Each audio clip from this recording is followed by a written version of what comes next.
The title of the paper we'll be discussing is Pendrin Localizes to the Adrenal Medulla and Modulates Catecholamine Release. It was published on July 14th, 2015 in the American Journal of Physiology for Endocrinology and Metabolism. We'll begin with some background. Pendrin, encoded by SLC26A4 gene, is a sodium-independent antiporter protein. It's responsible for mediating the electroneutral exchange of chloride for bicarbonate ions across a plasma membrane. The general scheme of the protein structure is shown to the right, along with some mutation hotspots. In humans, mutations in the gene can cause deafness and goiter. Pendrin is expressed in the inner ear, the thyroid gland, and importantly with respect to the paper, the kidney, more specifically in renal intercalated cells. Prior research has shown that pendrin localizes to the apical brush border of cells lining the cortical collecting ducts of the kidney, where it mediates chloride ion absorption. The adrenal medulla is an area within the adrenal glands which are located above the kidneys. If you look at the cross-section at the bottom right, you'll see that the adrenal medulla is in the center and surrounded by the adrenal cortex. The gland is directly controlled by sympathetic preganglionic neurons and is stimulated to secrete hormones. The adrenal medulla is mainly composed of chromaffin cells, which are hormone-producing neuroendocrine cells that convert the amino acid tyrosine into the catecholamines such as epinephrine and norepinephrine.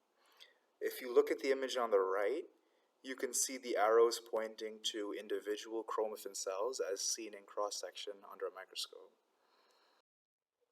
Catecholamines are released into the bloodstream when stress triggers the fight or flight response. So, high catecholamine levels in the blood are associated with stress. Some of the systemic effects of catecholamines include increases in heart rate, blood pressure, and blood glucose. Epinephrine and norepinephrine are shown below, and you can see that they have very similar structures with a difference of a methyl group. The aim of the paper is to determine whether pendrin is expressed in the adrenal gland and whether it modulates adrenal function. There's a couple techniques we need to review before going into the results. First is immunolabeling, which is a technique that uses antigen-specific antibodies to detect and localize a protein to a particular area. So, for example, within the experiment, the site of pendrin expression within the adrenal gland was determined using pendrin-specific immunostaining. Second, they used reverse phase liquid chromatography with electrochemical detection. And this is a technique that uses a hydrophobic stationary phase and a hydrophilic mobile phase to separate mixtures. Within the experiment, it's used to quantify serum catecholamine levels. The first major result of the paper is that pendrin localizes to chromaffin cells within mouse adrenal medulla. The researchers wanted to determine whether the site of pendrin expression was within the adrenal gland, so they used pendrin immunolabeling to examine mouse adrenal gland sections. In Figure A, we see pendrin expression in the adrenal medulla and the absence of expression in the adrenal cortex. This was an unexpected result since prior research had indicated that pendrin expression was localized in the cortex. In B, pendrin expression is not seen in pendrin null mice, confirming the specificity of immunostaining and serving as a control. In figures C and D, we see varying intensity and distribution of pendrin in the adrenal medulla. Many cells have a single locus of intense immunoreactivity, whereas others have weaker, more diffuse cytoplasmic labels. In order to determine the specific cell types within the adrenal medulla that express pendrin, tyrosine hydroxylase, the rate-limiting enzyme in catecholamine biosynthesis, was used as a chromaffin cell marker. Figures E and F show that pendrin immunoreactivity was present almost exclusively in cells that were positive for tyrosine hydroxylase, indicating that pendrin is expressed primarily within chromaffin cells of the adrenal medulla.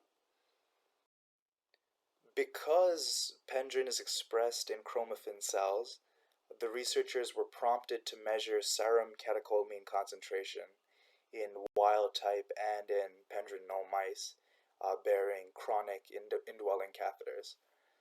Serum circulating catecholamine and corticosteroid concentrations were quantified under basal conditions and then after 5 and 20 minutes of immobilization stress. So there's a few components to the figure that you can see in the middle. On the y-axis of each graph is concentration in picograms per milliliter, and on the x-axis is time in minutes. The black triangles represent wild-type mice, and the white triangles represent pendrin null mice with gene ablation. In the top two graphs that show levels of epinephrine and norepinephrine, the basal levels were similar in pendrin null and wild-type mice. However, circulating epinephrine and norepinephrine increased dramatically in both the wild-type and in the pendrin null mice within the first 5 minutes of immobilization stress. After 20 minutes, however, of immobilization stress, epinephrine and norepinephrine levels were higher in pendrin null than in wild-type mice. In the graphs below, differences in the production of dihydroxyphenylglycerol, DHPG, see on the left, a metabolite of norepinephrine, did not reach statistical significance.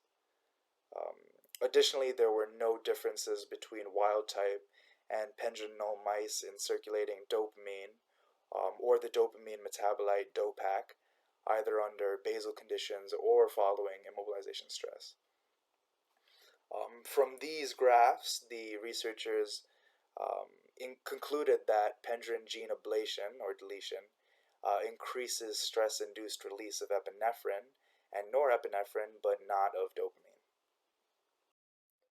So the overall result that can be taken from both experiments is that pendrin is expressed in the adrenal gland, but unexpectedly localizes to chromaffin cells of the adrenal medulla rather than the adrenal cortex, where it plays a role in restraining stress-induced catecholamine production. The first discussion question is, based on the results of this study, could pendrin have therapeutic potential? And number two, pendrin is additionally involved in thyroid hormone production, so what symptoms might mice with deletion of the SLC26A4 gene have?